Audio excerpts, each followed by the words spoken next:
কাৰ্বি আংলঙৰ বোকাজানত বৃহৎ পৰিমাণৰ মাৰণাস্ত্ৰসহ ধৃত 4 সৰবৰাহকাৰী আটক।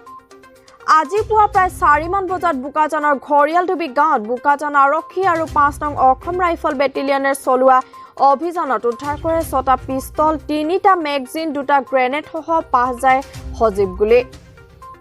মাৰণাস্ত্ৰৰ লগতে ধৃত 4 সৰবৰাহকাৰীক আটক কৰিছে আৰক্ষীয়ে।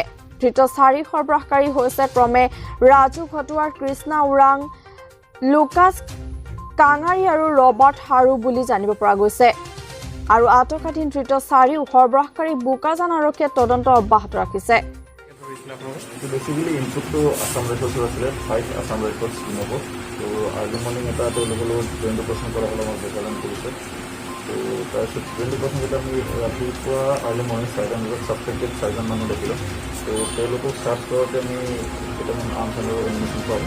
এটা .22 ৰাইফল, 9mm পিষ্টল এটা, .22 পিষ্টল এটা আছে, 2টা আছে, আৰু চাইনিজ গ্ৰেনেড এটা, লোকেল গ্ৰেনেড এটা, আৰু .22 লাইট এমিনেশ্যন 5 পাউণ্ড পাব। যিকেইজনক ধৰিছে তেওঁলোক কিবা উগ্ৰপন্থী সংগঠনৰ লগত জড়িত হৈ আছে। আমি তেওঁলোকৰ নামবিলাক ভেৰিফাই কৰিবৰ কাৰণে ওপৰত পঠাইছোঁ আমাৰ যোনটো স্পেচিয়েল ব্ৰাঞ্চ থাকে। তাৰপিছতে আপোনালোকক আমি ক'ব পাৰিম তেওঁলোক কোন লগত জড়িত আছে, কিন্তু বৰ্তমানলৈকে একো তেনেকুৱা আমি পোৱা নাই। কেইজনক ধৰিছে এতিয়া? আমি 4জনক ধৰিছোঁ। নাম হ'ল ৰাজু ঘাটোৱাৰ, কৃষ্ণা ওৰাং, লুকাছ কাংগাৰী আৰু ৰবাৰ্ট হাৰু। সেই ৰাইফলসমূহ ক'ৰ পৰা আনিছিলে বা কিবা তেনেকুৱা ধৰণৰ তথ্য পাইছে নেকি? তেওঁলোকে নদীৰ ওচৰৰ পৰা আহিছিলে। তেওঁলোকে ক'ত লৈ গৈছিল কি কৰিছিল গোটেই ইণ্টাৰভেশ্যনহে ওলাব ভালকৈ। আমি ডিটেইল ইণ্টাৰভেশ্যন কৰি চলি আছে।